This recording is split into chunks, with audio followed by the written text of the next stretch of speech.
बुढ़ापा का दर्द। बहुत समय पहले की बात है।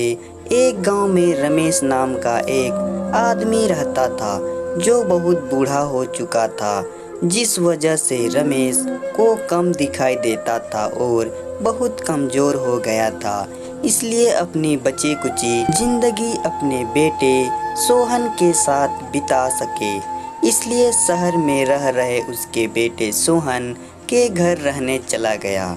सोहन एक शहर के छोटे मकान में रहता था। मकान तो उसका छोटा था, लेकिन उसके अंदर जो चीजें थी वह महंगी थी। उस मकान में सोहन अपनी पत्नी और अपने एक 5 साल का बच्चा या छोटा सा परिवार साथ मिलकर रहता था। बूढ़े पिता रमेश के आने से उनके परिवार का एक सदस्य और बढ़ गया। यह पूरा परिवार रोज सुबह शाम डाइनिंग टेबल पर साथ में खाना खाया करता।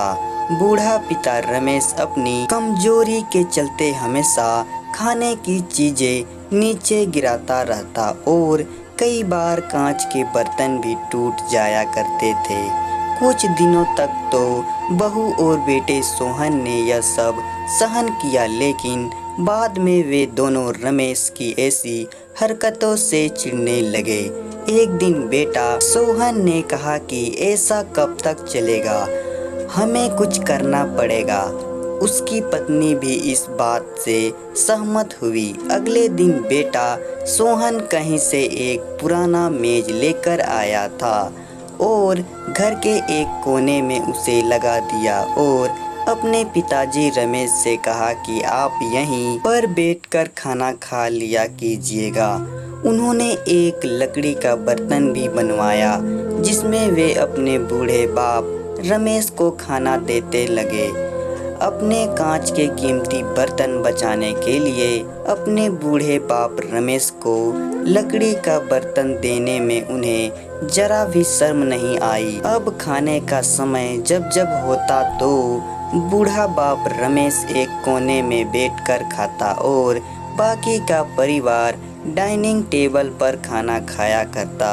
डाइनिंग टेबल पर बैठे बैठे दोनों पति पत्नी कभी कभी अपने बूढ़े बाप रमेश की तरफ देख लिया करते। रमेश की आंखों में उन्हें आंसू भी नजर आते, मगर उन पर जैसे कोई असर ही नहीं होता। रमेश का पोता भी यह नजारा हमेशा देखता और वह अपने में ही खोया रहता। एक दिन जब पति पत्नी डाइनिंग टेबल पर बैठकर खाना खा रहे थे, तब उनका बच्चा जमीन पर बैठकर कुछ कर रहा था। उन दोनों ने बच्चे के हाथ में लकड़ी का टुकड़ा देखा, लेकिन उन्हें कुछ समझ में नहीं आया कि बच्चा लकड़ी के टुकड़े के साथ क्या कर रहा है। जब बच्चे के पिता सोहन ने उसे पूछा कि बेटा आओ खाना खा लो, तुम नीचे बैठकर क्या कर रहे हो, तब बच्चे ने भोलेपन से कहा, अरे मम्मी पापा, मैं आप दोनों के लिए लकड़ी का बर्तन बना रहा हूँ ताकि आप लोगों को जब आप बुरे हो जाओगे तो दिन में खाना दे सकूं। अपने नादान बेटे द्वारा दी गई यह सहज बात दोनों के दिल में तीर की तरह उतर गई। दोनों एक दूसरे का चेहरा निहारते लगे।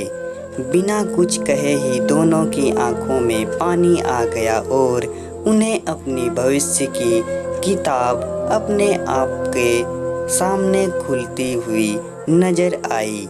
उन्हें समझने में ज्यादा देर नहीं लगी कि अब उन्हें आगे क्या करना पड़ेगा। अगले दिन कमरे के कोने से वह पुराना मेज हट गया और अब रमेश और बाकी का परिवार साथ में मिलकर फिर से खाना खाने लगे।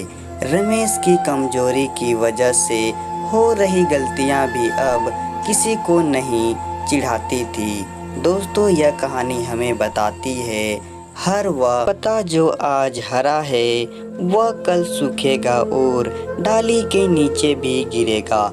इसलिए हमें अपने बड़े बूढ़ों का हमेशा ख्याल रखना चाहिए और हमें हमारे माता पिता और बुजुर्गों के साथ वैसे ही व्यवहार करना चाहिए जैसा हम चाहते हैं कि हमारे बूढ़े होने के बाद हमारे बच्चे हमारे साथ करें। तो दोस्तों, कहानी पसंद आए तो वीडियो को लाइक करें और साथ ही साथ चैनल को सब्सक्राइब भी कर दें।